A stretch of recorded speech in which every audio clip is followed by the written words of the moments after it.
ഈ സുലഭവേളയിൽ നവദമ്പതികളെ നമ്മുടെ എല്ലാവരുടെയും ആശംസകൾ അറിയിക്കുന്നതിനും സാന്ദർഭികമായി നിക്കാഹ് കർമ്മത്തിന്റെ പ്രാധാന്യത്തെക്കുറിച്ചും വൈവാഹിക ജീവിതത്തിന്റെ പ്രാധാന്യത്തെക്കുറിച്ചുമൊക്കെ രണ്ട് വാക്ക് ആമുഖമായി ഇവിടെ സമർപ്പിക്കൽ സംഗതവും അവസരോചിതവുമായിരിക്കുമെന്ന് മനസ്സിലാക്കുകയാണ്. നമുക്കെല്ലാവർക്കും അറിയാവുന്ന പോലെ അല്ലാഹുവിന്റെ പരിശുദ്ധമായ ദീനുൽ ഇസ്ലാം പൂർണ്ണമായും മനുഷ്യ പ്രകൃതിയോട് താതാത്മ്യപ്പെട്ട് മനുഷ്യ പ്രകൃതിക്കനുസരിച്ചുകൊണ്ട് അല്ലാഹു മനുഷ്യരാശിക്ക് സമർപ്പിച്ച ഒരു ജീവിത പദ്ധതിയാണ്. ദീനുൽ ഫിത്രയാണ് അല്ലാഹുവിന്റെ ഇസ്ലാം. ഫിത്രത്തിന്റെ മതമാണ്, പ്രകൃതിയുടെ മതമാണ്. പ്രകൃതിദത്തമായ കാര്യങ്ങളിലൂടെയാണ് അല്ലാഹു ഈ പ്രപഞ്ചത്തിന്റെ പുലർച്ച കണക്കാക്കിയിട്ടുള്ളതും അതിന്റെ പരിപാലനം നിർവഹിച്ചുകൊണ്ടിരിക്കുന്നതും. മർത്യകുലത്തിന്റെ നിലനിൽപ്പ് തന്നെ ഒരു കുടുംബ സങ്കല്പത്തിലൂടെയാണ് അല്ലാഹുവിന്റെ വിശുദ്ധ ഖുർആൻ നമ്മുടെ മുമ്പിൽ സമർപ്പിക്കുന്നത്.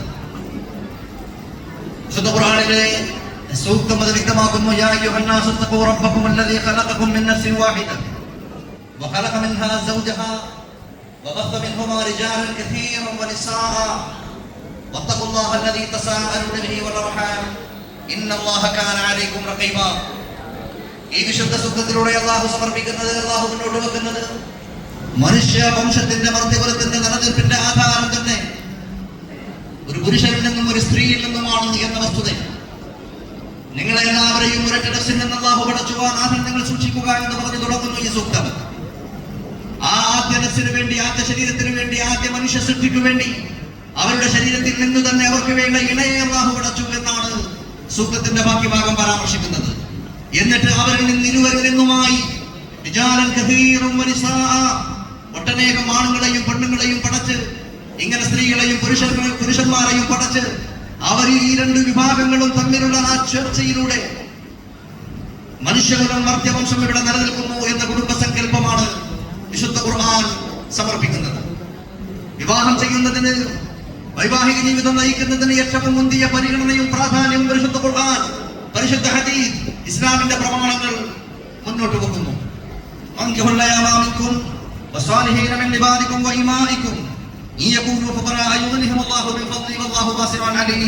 സൂറത്തുൻ നൂറിലെ 32-ാമത്തെ സൂക്തം പറയുന്നത്, നിങ്ങൾ വിവാഹം കഴിക്കണം. ഇണയും തുണയുമായുള്ള ജീവിതമാണ് മനുഷ്യർക്ക് അല്ലാഹു തആല സമർപ്പിച്ചിരിക്കുന്നത്. അതിന് ദാരിദ്ര്യമോ സാമ്പത്തികമായ പ്രയാസങ്ങളോ ഉണ്ടെങ്കിൽ പോലും അല്ലാഹു പറയുന്നത് അതിന് പ്രോത്സാഹനം നൽകുകയാണ്. ബാക്കിയുള്ള കാര്യങ്ങളൊക്കെ അല്ലാഹു നിങ്ങൾക്ക് ഐശ്വര്യം തരും, സമൃദ്ധി തരും. നിങ്ങളുടെ കാര്യങ്ങളൊക്കെ അല്ലാഹു എളുപ്പമാക്കി തരും. ബാക്കിയുള്ള നിബന്ധനകളൊക്കെ ഒത്തുവന്നാൽ ആണും പെണ്ണും ഉപ്പൊത്തവർ അവർ കല്യാണം കഴിക്കണം, വൈവാഹിക ജീവിതം നയിക്കണമെന്ന് ഇങ്ങനെ പരിശുദ്ധ ഖുർആന്റെ ഒട്ടനേകം ആയത്തുകളിലൂടെ അല്ലാഹു നമ്മെ ആഹ്വാനം ചെയ്യുന്നത് ഒരാളിൽ എത്ര വേണമെങ്കിലും നമുക്ക് കാണാൻ കഴിയും. നബി തിരുമേനി സല്ലല്ലാഹു അലൈഹി വസല്ലം തങ്ങളുടെ മാർഗ്ഗദർശനങ്ങളിൽ തന്നെ കാണാൻ കഴിയുന്നു. വിശുദ്ധ ഖുർആന്റെ വ്യാഖ്യാനമാണല്ലോ പരിശുദ്ധ ഹദീസ്. നബി സല്ലല്ലാഹു അലൈഹി വസല്ലം പറയുന്ന ഒട്ടനേകം ആഹ്വാനങ്ങൾ, ഹദീസുകൾ, അധ്യാപനങ്ങൾ, സന്ദേശങ്ങൾ ഹദീസിന്റെ ഗ്രന്ഥങ്ങളിലുണ്ട്. അവയിൽ വളരെ സുപ്രധാനമായ ഹദീസാണ് മൻ തസവ്വജ ബിംറഅ ഫഖദ് അഹറസ സുലുസൈ ദീനി ഫല്യത്തഖില്ലാഹ ബിസുലുസിൽ ബാഖി എന്ന ഹദീസ് വചനം. ഈ ഹദീസിലൂടെ നബി പറയുന്നത്, ആരെങ്കിലും കല്യാണം കഴിക്കുന്നതോടുകൂടി, മൻ തസവ്വജ ബിംറഅ കല്യാണം കഴിച്ചാൽ അതോടുകൂടി ഫഖദ് അഹറസ സുലുസൈ ദീനി അവന്റെ ദീനിന്റെ, അവന്റെ മതത്തിന്റെ 2/3 ഭാഗം അവൻ സുരക്ഷിതമാക്കി കഴിഞ്ഞു. ഒരാളിന്റെ ദീനിന്റെ 2/3 ഭാഗവും സെക്യൂർ ആകാൻ അവർ കല്യാണം കഴിച്ചാൽ മതി എന്നാണ് ഈ ഹദീസിന്റെ താല്പര്യം. ബാക്കിയിരിക്കുന്ന 1/3 കാര്യത്തിൽ കൂടെ അല്ലാഹുവെ സൂക്ഷിക്കണം എന്ന് പറഞ്ഞാൽ വിവാഹം കഴിക്കൽ കേവലം ഒരു ശരീരത്തിന്റെ ആവശ്യമോ അല്ലെങ്കിൽ മറ്റെന്തെങ്കിലും ഭൗതിക താല്പര്യമോ എന്ന് മാത്രമല്ല, അതിലപ്പുറം അത് ആത്മികമാണ്, അത് മതപരമാണ്, അതൊരു അനുഷ്ഠാനമാണ്, അതൊരു കർമ്മമാണ്, അതൊരു അമലാണ്. പ്രതിഫലാർഹമായ ഒരു പുണ്യകർമ്മമായി വിവാഹത്തെയും വൈവാഹിക ജീവിതത്തെയും നബി സല്ലല്ലാഹു അലൈഹി വസല്ലം അല്ലാഹുവിന്റെ പരിശുദ്ധ ദീൻ നോക്കിക്കാണുന്നു, അങ്ങനെ പഠിപ്പിക്കുന്നു എന്നതാണ് ശ്രദ്ധേയമായ വസ്തുത. വളരെ ഉഗ്രഭാഷയിലാണ് നബി സല്ലല്ലാഹു അലൈഹി വസല്ലം തങ്ങൾ ഇവിടെ ആ ആശയം വ്യക്തമാക്കുന്നത്. അവിടെ പറഞ്ഞു, നിക്കാഹ് കഴിക്കുന്നത് എന്റെ സുന്നത്താണ്, വിവാഹം ചെയ്യലും വൈവാഹിക ജീവിതം നയിക്കലും എന്റെ ചര്യയാണ്. അതിൽ നിന്ന് പുറംതിരിഞ്ഞു നിൽക്കുന്നവൻ കടുത്ത ഭാഷയിൽ നബി സല്ലല്ലാഹു അലൈഹി വസല്ലം തങ്ങൾ ബ്രഹ്മചര്യയെ വിമർശിക്കുന്നത്, വിവാഹത്തെയും വിവാഹിക ജീവിതത്തെയും പ്രോത്സാഹിപ്പിക്കുന്നത്. ബ്രഹ്മചര്യ പല മതങ്ങളിലും ഉണ്ടായപ്പോൾ അല്ലാഹുവിന്റെ ഖുർആൻ നിരാകരിക്കുകയാണ്. അതവർ ഉണ്ടാക്കിയെടുത്തതാണ്, നാം നിശ്ചയിച്ചതല്ല, നാം തീരുമാനിച്ച നമ്മുടെ മതത്തിന്റെ തീരുമാനമല്ല എന്ന്. ബ്രഹ്മചര്യ എന്ന് പറഞ്ഞാൽ വിവാഹം കഴിക്കാതെയുള്ള ജീവിത സിസ്റ്റത്തെ, ആ സംവിധാനത്തെ നിരാകരിക്കുന്ന പരിശുദ്ധ ഖുർആൻ. കാരണം അല്ലാഹുവിന്റെ ദീൻ ഫിത്രത്തിന്റെ മതമാണ്, പ്രകൃതിയുടെ മതമാണ്. ഇങ്ങനെ വിവാഹം കഴിക്കാൻ പരിശുദ്ധ ഖുർആനിലും ഹദീസിലും പ്രമാണങ്ങൾ വേണ്ടുവോളം ആഹ്വാനം ചെയ്യുമ്പോൾ വിവാഹം കഴിക്കാൻ പറഞ്ഞ് മാറി നിൽക്കുകയല്ല അല്ലാഹുവിന്റെ ദീനിന്റെ പ്രമാണങ്ങൾ ചെയ്യുന്നത്. മറിച്ച് ആ വിവാഹിക ജീവിതം സന്തോഷപൂർണ്ണമാവാൻ, വിജയപൂർണ്ണമാവാൻ വേണ്ട എല്ലാ ചേരുവകളും അധ്യാപനങ്ങളും സന്ദേശങ്ങളും മനുഷ്യകുലത്തിന്റെ മുമ്പിൽ, മർത്യകുലത്തിന്റെ മുമ്പിൽ അല്ലാഹുവിന്റെ ദീൻ സമർപ്പിക്കുന്നുണ്ട്. പരിശുദ്ധ ഖുർആൻ പറയുന്നു, ആളുകളോടും പെണ്ണുങ്ങളോടുമായുള്ള, സ്ത്രീകളോടും പുരുഷന്മാരോടുമായുള്ള, ഭാര്യയോടും ഭാര്യമാരോടും ഭർത്താക്കന്മാരോടുമായുള്ള ആഹ്വാനങ്ങൾ പരിശുദ്ധ ഖുർആനിൽ ഒരുപാട് സ്ഥലങ്ങളിൽ നമുക്ക് കാണാൻ കഴിയും. ഇതുപോലെയുള്ള ഒരു ചെറിയ സന്ദർഭത്തിൽ വിശദമായ ഒരു അപഗ്രഥനവും വിശകലനവും സാധ്യമല്ലാത്തത് കൊണ്ട് ഉദാഹരണങ്ങൾ മാത്രമേ ഇവിടെ പരാമർശിക്കുന്നുള്ളൂ. അല്ലാഹു പറയുന്നു, സ്ത്രീകൾ കൊണ്ട് അവർക്ക് അവകാശങ്ങളായി കിട്ടേണ്ടതുണ്ട്. അവർ ഡ്യൂട്ടികളായി ഡിസ്ചാർജ് ചെയ്യാനുള്ള ഒരുപാട് കടമകൾ അവർക്കുണ്ടെന്ന പോലെ അവർക്ക് ലഭിക്കേണ്ട അവകാശങ്ങളുമുണ്ട്. ഇങ്ങനെ ഭാര്യമാരുടെ, സ്ത്രീകളുടെ അവകാശങ്ങൾക്ക് വേണ്ടി പരിശുദ്ധ ഖുർആൻ പറയുന്നു ഒരിടത്ത്. മറ്റൊരിടത്ത് പറയുന്നു പുരുഷവർഗത്തോട്, ഭർത്താക്കന്മാരോട്, നിങ്ങൾ മാറൂഫ് കൊണ്ട്, നന്മ കൊണ്ട്, ഏറ്റവും നല്ല പെരുമാറ്റം കൊണ്ട് തന്നെ നിങ്ങൾ നിങ്ങളുടെ ഭാര്യമാരെ, സ്ത്രീ സമൂഹത്തെ, നിങ്ങളുടെ ഭാര്യമാരെ നിങ്ങൾ സമീപിക്കണം. അവരോട് ഏറ്റവും മികച്ച അപ്രോച്ച് ആയിരിക്കണം നിങ്ങളുടേത്. എന്ന് മാത്രമല്ല, ഭാര്യമാരെ, ഭർത്താക്കന്മാരെ പരിശുദ്ധ ഖുർആൻ കാണുന്നത് കവിതകൾ പോലും മാറി നിൽക്കുന്ന അതിമനോഹരമായ, വശ്യസുന്ദരമായ ഒരാവിഷ്കാരമാണ് അഭിഷേകമായി ഖുർആൻ മുന്നോട്ട് വെക്കുന്നത്. അതെന്താണ്? അല്ലാഹു എന്നിട്ട് പറയുന്നു, ഭാര്യ ഭർത്താവ് ബന്ധത്തിന്റെ ആ ഒരു പാരസ്പര്യം, ആ മ്യൂച്വാലിറ്റി, അതിന്റെ ഊഷ്മളത, അതിന്റെ വാംത്, അത് ശരിക്കും ഫീൽ ചെയ്യുന്ന, അതിനെ ശരിക്കും ത്രസിപ്പിക്കുന്ന വിധം അതിനെ ദ്യോതിപ്പിക്കുന്ന വിശുദ്ധ ഖുർആൻ വചനമാണത്. എന്നാണ് അല്ലാഹു പറയുന്നത്? എത്ര സുന്ദരമാണ് ആ വചനം, നിങ്ങൾ നോക്കൂ. അതാ ഞാൻ പറയുന്നത്, കാവ്യാത്മകമായ അല്ലെങ്കിൽ കവിത പോലും മാറി നിൽക്കുന്ന അതിമനോഹരമായ, സുന്ദരമായ ഒരു സങ്കല്പം, അല്ലെങ്കിൽ ഒരു ആദർശം, ഒരാശയം, ഒരു കൺസെപ്റ്റ് അല്ലാഹു ഈ സ്ത്രീ പുരുഷ ബന്ധത്തിന്, ഭാര്യ ഭർത്തൃ ബന്ധത്തിന് അല്ലാഹുവിന്റെ ഖുർആൻ മുന്നോട്ട് വെക്കുകയാണ്. അവർ നിങ്ങൾക്ക് വസ്ത്രങ്ങളാണ്, നിങ്ങൾ അവർക്കും വസ്ത്രങ്ങളാണ്. ഭാര്യ ഭർത്താക്കന്മാർ പരസ്പരം അനുകൂലങ്ങളാണ്. നാണയത്തിന്റെ രണ്ട് വശങ്ങൾ പോലെ എന്നൊക്കെ നമ്മൾ പറയാറുള്ളത് പോലെ അതിനപ്പുറം അവർ ഇരുവരും പരസ്പരം അനുകൂലങ്ങളാണ്. അത്രത്തോളം ആ പാരസ്പര്യത്തെ, അടുപ്പത്തെ, ആ സാമീപ്യത്തെ, ആ ബന്ധത്തെ അല്ലാഹു മഹത്തരമായി, വളരെ മഹോന്നതവും പവിത്രവുമായി അവതരിപ്പിക്കുന്നു. എന്ന് മാത്രമല്ല, നമ്മൾ സാധാരണ മലയാളത്തിൽ പറയും ഭാര്യ ഭർത്താവ്. അതിനെ ശരിക്കും പറയുമ്പോൾ ആ പദം പോലും ഒരർത്ഥത്തിൽ പറഞ്ഞാൽ അതൊരു അസ്വസ്ഥതയുണ്ടാകും. കാരണം ഭർത്താവ് എന്ന് പറയുമ്പോൾ ഭരിക്കുന്നവൻ, the one who rules. ഭാര്യ എന്ന് പറയുമ്പോൾ the one who is ruled, ഭരിക്കപ്പെടുന്നവളാണ്. പക്ഷേ അല്ലാഹുവിന്റെ ഖുർആൻ, പരിശുദ്ധ ഹദീസ്, അറബി ഭാഷ, ഈ ഒരാൾ ഭരിക്കുന്നവർ, മറ്റവർ ഭരിക്കപ്പെടുന്നവർ എന്ന ആ ഭർത്താവിന്റെയും ഭാര്യയുടെയും ആ ഒരു പരാമർശം പോലും, ആ കൺസെപ്റ്റ് പോലും ഇസ്ലാമിന് അന്യമാണ്, അറബി ഭാഷയ്ക്ക് പോലും അന്യമാണ്. കാരണം അറബി ഭാഷയിൽ ഇണയും തുണയുമാണ്, ഇണയും തുണയുമായുള്ള ജീവിതം. നമ്മുടെ യുവമിഥുനങ്ങൾക്ക്, നവദമ്പതികൾക്ക് ഇന്ന് ഈ നിക്കാഹ് കർമ്മത്തിലൂടെ വിവാഹിതരായി വൈവാഹിക ജീവിതത്തിലേക്ക് കാലെടുത്ത് വെക്കാതിരിക്കുന്ന നമ്മുടെ പ്രിയപ്പെട്ട നമ്മുടെ യുവമിഥുനങ്ങൾക്ക്, നവദമ്പതികൾക്ക് പരിശുദ്ധ ഖുർആനും പരിശുദ്ധ ഹദീസും വിഭാവനം ചെയ്യുന്ന, കാണിച്ചു തന്ന ആ സുന്ദരമായ വൈവാഹിക ജീവിതം സാധ്യമാവട്ടെ, അതിന് റബ്ബിന്റെ തൗഫീഖ് ഉണ്ടാവട്ടെ എന്ന് ഈ അവസരം നമ്മൾ ആശംസകൾ അർപ്പിച്ചുകൊണ്ട് പ്രാർത്ഥിക്കുകയാണ്. അൽഹംദുലില്ലാഹ്, അതിന് സന്തോഷകരമായ ഒരു സാഹചര്യവും നിലവിലുണ്ട്. കാരണം വരൻ തബ്ശീർ ഹുദവി ജാമിഅ ദാറുൽ ഹുദ അൽ ഇസ്ലാമിയ, ദാറുൽ ഹുദ ഇസ്ലാമിക് യൂണിവേഴ്സിറ്റിയിൽ നിന്ന് പഠനം പൂർത്തിയാക്കി, PG പഠനം പൂർത്തിയാക്കിയ തന്റെ ഭാര്യ പിതാവിനെ പോലെ തന്നെ ഹുദവി പദവി സ്വീകരിച്ച ഹുദവി പണ്ഡിതനാണ്. അതുപോലെ തന്നെ നവജീവിതത്തിലേക്ക് കയറി വരുന്ന നവവധു വഫിയയാണ്, ഹുസ്ന തസ്നീം വഫിയ. ഇങ്ങനെ മത ഭൗതിക വിദ്യകളെല്ലാം സമന്വയിച്ച് ഉന്നതമായ പഠന നിലവാരങ്ങൾ പുലർത്തുന്ന ഇവരുടെ ജീവിതം ഇൻഷാ അല്ലാഹ് വളരെ സന്തോഷപൂർണവും വളരെ വിജയപൂർണവുമായ ഒരു കാവ്യാനുഭൂതി നൽകുന്ന ഒരു ജീവിതം തന്നെയാവുമെന്ന് നമുക്ക് പ്രത്യാശിക്കാം. അതിനുവേണ്ടി നമുക്ക് പ്രാർത്ഥിക്കാം. അതിനു കൂടി ഞാൻ ഈ അവസരം ഉപയോഗപ്പെടുത്തുകയാണ്. ഒരു മുസ്ലിമിനെ സംബന്ധിച്ചിടത്തോളം അവന്റെ ഏറ്റവും വലിയ മാതൃക പുണ്യ ഹബീബ് സല്ലല്ലാഹു അലൈഹി വസല്ലം തങ്ങൾ തന്നെ. ലഖദ് കാന ലക്കും ഫീ റസൂലില്ലാഹി ഉസ്വത്തുൻ ഹസന ലിമൻ കാന യർജുല്ലാഹ വൽ യൗമൽ ആഖിർ വദക്കറല്ലാഹ കതീറ. പരിശുദ്ധ ഖുർആനിൽ അല്ലാഹു തആല വ്യക്തമായി വരച്ചു കാണിക്കുകയാണ്. നബി സല്ലല്ലാഹു അലൈഹി വസല്ലം തങ്ങളിൽ നിങ്ങൾക്ക് അത്യുത്തമമായ ചാഞ്ചല്യമാനമായ മാതൃകയുണ്ട്. എല്ലാ അർത്ഥത്തിലും മാതൃകയുണ്ട്. അവിടുത്തെ ജീവിതത്തിന്റെ ഓരോ ചുവടുവെപ്പിനും മനുഷ്യ ജീവിതത്തിന് വേണ്ട എല്ലാ അധ്യാപനങ്ങളും സന്ദേശങ്ങളുമുണ്ട്. ഇവിടെ നമ്മുടെ ഈ സന്ദർഭം കുടുംബജീവിതവുമായി ബന്ധപ്പെട്ടതായതുകൊണ്ട് തന്നെ നബി സല്ലല്ലാഹു അലൈഹി വസല്ലം തങ്ങളുടെ ആ മഹീത ജീവിതയാത്രയിലെ ചില സ്കെച്ചുകൾ നമുക്ക് കാണാതെ പോകാൻ സാധ്യമല്ല. നബി സല്ലല്ലാഹു അലൈഹി വസല്ലം തങ്ങളും അവിടുത്തെ പ്രിയപ്പെട്ട ഭാര്യമാരുമൊത്ത് നയിച്ച ആ ദാമ്പത്യ ജീവിതം, ആ കുടുംബജീവിതം, അതിൽ നമുക്ക് മാതൃകകളുണ്ട്. അതിൽ ഓരോ ജീവിതാനുഭവങ്ങളും, ആ ജീവിതങ്ങളിലെ ഓരോ തന്മാത്രകളും നമുക്ക് ഏറ്റവും മികച്ച മാതൃകയും മുന്നോട്ട് ഗമിക്കാനുള്ള ഏറ്റവും വലിയ പ്രോത്സാഹനവും തന്നെയാണ് എന്നതിൽ എന്താ സംശയം? അവിടെ നിന്ന് പറഞ്ഞതും പഠിപ്പിച്ചതും അതായിരുന്നു. ഭാര്യാഭർത്തൃ ബന്ധത്തിന്റെ ഊഷ്മളത അവിടെ നിന്ന് പറയുക മാത്രമല്ല, ജീവിതത്തിൽ വ്യക്തമായി വരച്ചു കാണിച്ചു. അവിടുത്തെ അനുയായികൾക്ക് പറഞ്ഞു കൊടുത്തു. അതിലെന്തെങ്കിലും താളപ്പിഴകൾ കാണുമ്പോൾ സല്ലല്ലാഹു അലൈഹി വസല്ലം തന്നെ ഇടപെട്ടു, തിരുത്തി അവർക്ക് നേർവഴി കാണിച്ചു കൊടുത്തു. ഒരൊറ്റ ഉദാഹരണം പറയാം. ഇമാം ബുഖാരി ഇവിടുത്തെ സഹീഹ് ഉദ്ധരിക്കുന്ന സംഭവമാണ്.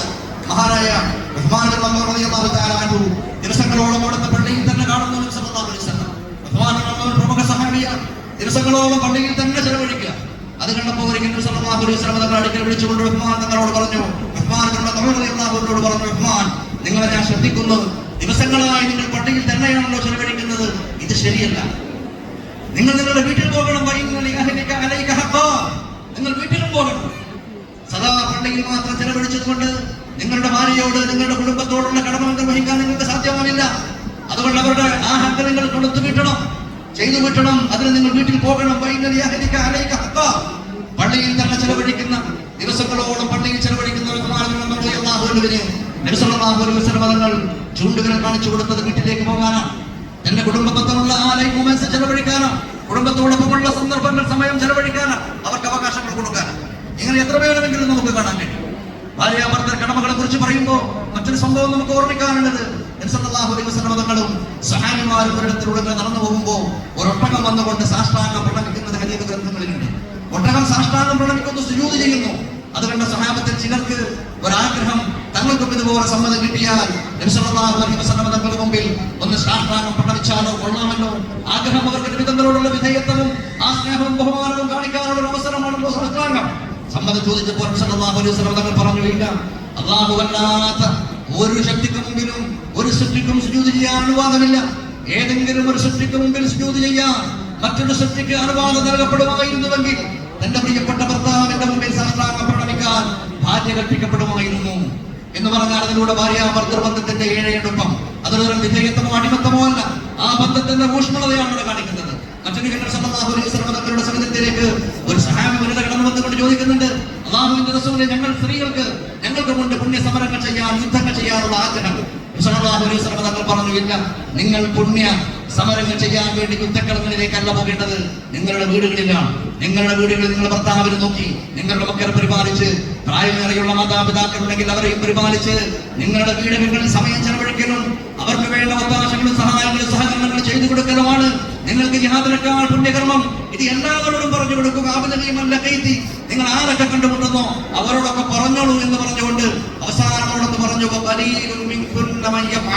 അങ്ങനെ ചെയ്യുന്നവർ നിങ്ങളുടെ കൂട്ടത്തിൽ കുറവാണെന്ന് ഒരു ദുഃഖ സത്യം അവിടെ ഉണ്ട് എന്ന കാര്യം കൂടെ നബി സല്ലല്ലാഹു അലൈഹി വസല്ലം തങ്ങൾ എടുത്തു പറയുക. ഭാര്യമാരും ഭർത്താക്കന്മാരും എത്ര സന്തോഷത്തിൽ, എത്ര പാരസ്പര്യത്തിൽ, എത്ര കമ്മിറ്റ്മെന്റോടുകൂടി ജീവിക്കണമെന്ന മഹിതമായ സന്ദേശമാണ് ഇവിടെ കാണിക്കുന്നത്. ബഹുമാനപ്പെട്ട ആയിഷ റളിയല്ലാഹു തആല അൻഹാക്കൊപ്പം നബി സല്ലല്ലാഹു അലൈഹി വസല്ലം തങ്ങൾ ഓട്ടപ്പന്തയ മത്സരം നടത്തിയതൊക്കെ പല അവസരങ്ങളിലും കേട്ടിട്ടുണ്ടാകും. അല്ലാഹുവിന്റെ പ്രവാചകൻ ആരാണ്? ഇസ്ലാം സംബന്ധിച്ചിടത്തോളം സർവ്വസമ്പന്നനാണ്.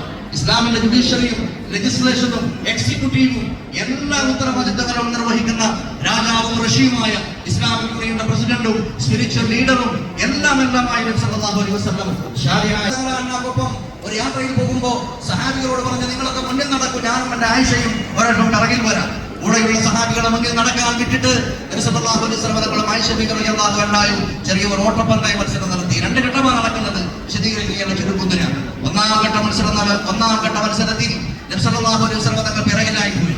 കാരണം അന്ന് ആയിഷ റളിയല്ലാഹു തആല അൻഹ ചെറുപ്പക്കാരിയാണ്. ഓടാതെ ചാടാനും മുന്നോട്ട് കുതിക്കാനും ഒക്കെ നല്ല ആരോഗ്യമുള്ള പ്രായമാണ്. അതുകൊണ്ട് ആയിഷ ബീബി അന്ന് ഫസ്റ്റായി, സല്ലല്ലാഹു അലൈഹി വസല്ലം തങ്ങൾ അന്ന് പിറകിലായി എന്നർത്ഥം. മറ്റൊരവസരം വന്നപ്പോൾ സല്ലല്ലാഹു അലൈഹി വസല്ലം തങ്ങൾ പറഞ്ഞു, ആയിഷ, പണ്ടത്തെ ഒരു ഓട്ടപ്പന്തയ മത്സരം നടത്തിയിട്ടുണ്ടല്ലോ നമ്മൾ, അതിന്റെ ഒരു ഫൈനൽ നടത്തല്ലേ, നമുക്കൊരു ഓട്ടപ്പന്തയം നടത്തിയാലോ? ഇപ്പോ രണ്ടാമതൊരവസരം വന്നപ്പോൾ സല്ലല്ലാഹു അലൈഹി വസല്ലം തങ്ങൾ ആ രണ്ടാമത് നടന്ന ഫൈനൽ പന്തയത്തിൽ അല്ലാഹുവിന്റെ റസൂൽ മുന്നിലെത്തി എന്ന് ചരിത്രം കാണാൻ കഴിയും. ഓട്ടപ്പന്തയത്തിന്റെ കാര്യം പറയാനുണ്ട്. എത്ര തിരക്കേറിയ കൃത്യാന്തര ബാഹുല്യങ്ങൾക്കിടയിലും നബി സല്ലല്ലാഹു അലൈഹി വസല്ലം ഇവിടുത്തെ കുടുംബ ജീവിതത്തിന് സമയം ചെലവഴിച്ചത് അതിന് ലൈഫ് മൊമെന്റ്സ് എന്ന് പറയുന്ന സന്തോഷത്തിന്റെ കൊച്ചു കൊച്ചു മുഹൂർത്തങ്ങൾ, സന്തോഷം തരുന്ന കൊച്ചു കൊച്ചു സന്തോഷങ്ങളൊക്കെ പോലും അവിടെ നിന്ന് നിരാകരിച്ചില്ല, തള്ളിക്കളഞ്ഞില്ല, കാണാതെ പോയില്ല. അതാണ് നമ്മുടെ നവദമ്പതികൾക്ക് എന്ന് മാത്രമല്ല നമുക്കൊക്കെയും നമ്മുടെ ജീവിതങ്ങളിൽ, നമ്മുടെ ദാമ്പത്യ ജീവിതങ്ങളിൽ, കുടുംബ ജീവിതങ്ങളിൽ നമുക്ക് വലിയ മാതൃകയാണ്. വിശദീകരിക്കാൻ ഒരുപാട് ഹദീസുകളും സംഭവങ്ങളും ഒട്ടേറെ നമ്മുടെ മുമ്പിലുണ്ട്. സമയം നമ്മുടെ അനുവദിക്കാത്തതുകൊണ്ട് ഞാൻ ചുരുക്കുന്നു. അള്ളാഹു നമ്മുടെ പ്രിയപ്പെട്ട നവദമ്പതികൾക്ക്, വിവാഹ ജീവിതത്തിലേക്ക് കാരണം നോക്കുന്ന നവമിഥുനങ്ങൾക്ക് ഇതുപോലെയുള്ള നമ്മുടെ ഹദീസിൽ പറയുന്ന പരിശുദ്ധ ഖുർആനിലും ഹദീസിലും പ്രവാചക ചരിത്രത്തിലും അവരുടെയൊക്കെ ജീവിതങ്ങളിലുള്ള ഉജ്ജ്വലമായ തിളക്കമാർന്ന മാതൃകകൾ അത് പഠിച്ചത് പകർത്താൻ, അവരൊക്കെ പണ്ഡിതരും പണ്ഡിതയുമാണ്, ആ ജീവിതങ്ങളിൽ പകർത്താൻ അങ്ങനെ സന്തോഷകരമായ ഒരു ജീവിതം, ആ ജീവിതയാത്ര വളരെ സന്തോഷത്തോടുകൂടി ആ ജീവിതയാത്ര ജീവിത ദൗത്യത്ത് തുഴഞ്ഞ് മുന്നോട്ട് പോകാനുള്ള സർവ്വ ആയുരാരോഗ്യ സമ്പൽ സമൃദ്ധിയും തൗഫീഖും അല്ലാഹു അവർക്ക് ഏവർക്കും നൽകുമാറാവട്ടെ എന്ന് ഈ കൂടിയ ഈ കൊച്ചു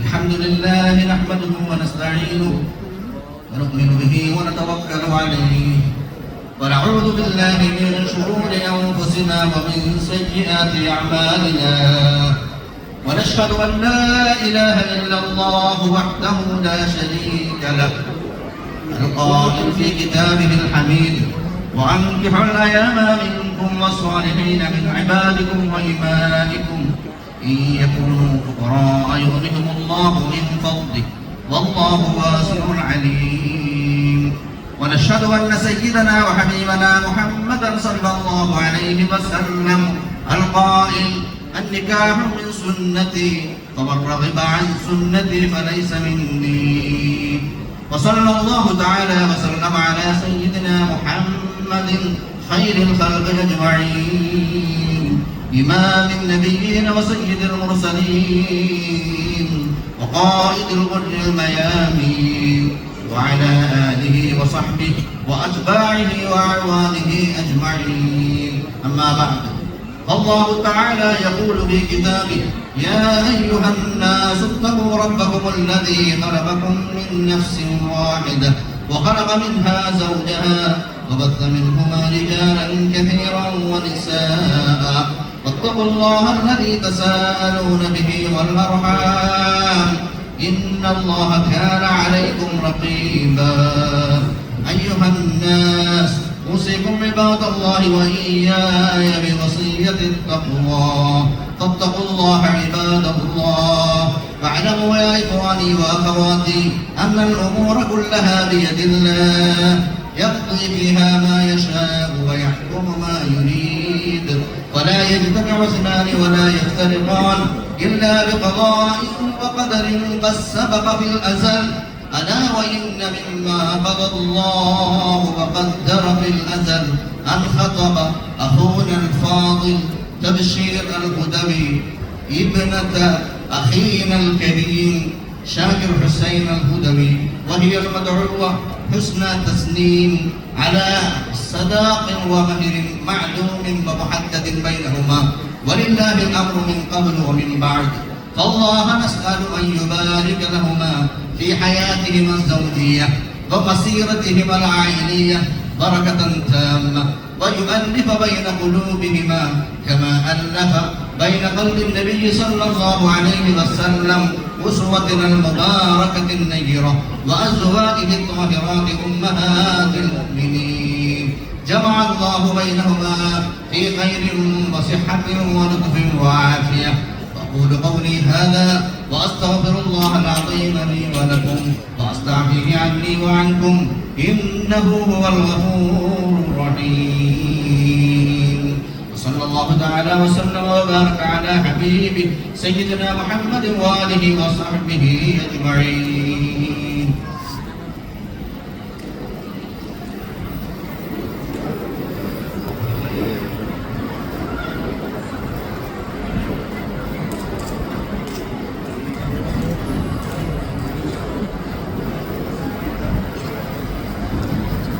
بسم الله الرحمن الرحيم الحمد لله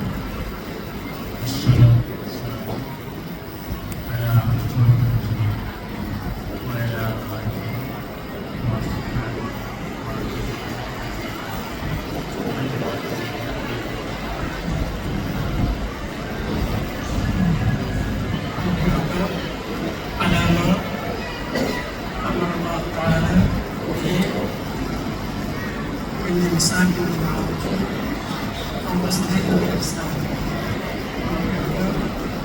على ما أمر الله تعالى بالإنسان بالمعروف والتصديق بالإحسان وتأكد على ما أمر الله تعالى به بالإنسان بالمعروف والتصديق بالإحسان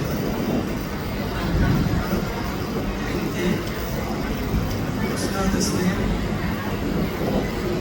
بهذه الأمنية من التعاون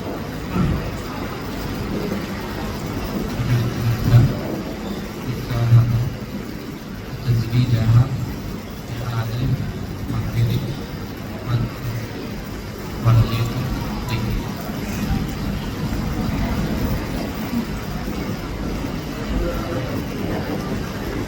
الفاتحة.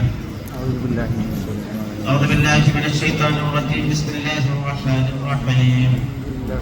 الحمد لله رب العالمين الرحمن الرحيم مالك يوم الدين. إياك نعبد وإياك نستعين اهدنا الصراط المستقيم صراط الذين أنعمت عليهم غير المغضوب عليهم ولا الضالين آمين. بسم الله الرحمن الرحيم. قل هو الله أحد الله الصمد ومن شر النفاثات في العقد ومن شر حاسد إذا حسد. بسم الله الرحمن الرحيم. قل أعوذ برب الناس إله الناس من شر الوسواس الخناس الذي يوسوس في صدور الناس من الجنة والناس. الحمد لله الذي أنعم علينا بالإيمان وهدانا إلى دين الإسلام حمدا يوافي نعمه ويكافئ مزيدا. اللهم صل وسلم على رسولك سيدنا محمد وعلى آل سيدنا ومولانا محمد. اللهم أوصل وبلغ مثل ثواب ما قرأناه من القرآن العظيم إلى حضرة نبينا وحبيبنا ومنجينا ومعصومنا وقرة أعيننا محمد صلى الله عليه وسلم وإلى حضرات أرواح سائر الأنبياء والأولياء والعلماء والشهداء والزهاد والصالحين. اللهم زد لهم صرفا لنا صرفهم اللهم بحمدهم بارك لنا في جميع أمورنا لا سيما في زواجنا هذا بركة تامة كما باركت على عبادك الصالحين. أيها الزوجان بارك الله لكما وبارك عليكما وجمع بينكما في الخير. بارك الله لكما وبارك عليكما وجمع بينكما في الخير وأخرج منكما كثيرا مباركا محفوظا من كل ضير. اللهم ألف بين هذا العروس والحليلة كما ألفت بين سيدنا محمد صلى الله عليه وسلم وأزواجه الطاهرات أمهات المؤمنين. ربنا اغفر لنا وارحمنا ولوالدينا ولأهل هذا المجلس كلهم يا رب العالمين. ربنا هب لنا من أزواجنا وذرياتنا قرة أعين واجعلنا للمتقين إماما. وإلى حضرات أرواح من ماتوا منا يا رب العالمين. اللهم اجعلنا وإياكم من أهل الجنة ولا تجعلنا ولا إياكم من أهل النار. اللهم اكتمنا دالنا بكلمة التوحيد وحب علينا سكرات الموت. ربنا آتنا في الدنيا حسنة وفي الآخرة حسنة وقنا عذاب النار. ربنا تقبل منا إنك أنت السميع العليم وتب علينا إنك أنت التواب الرحيم وارحمنا بأنواع رحمتك يا أرحم الراحمين.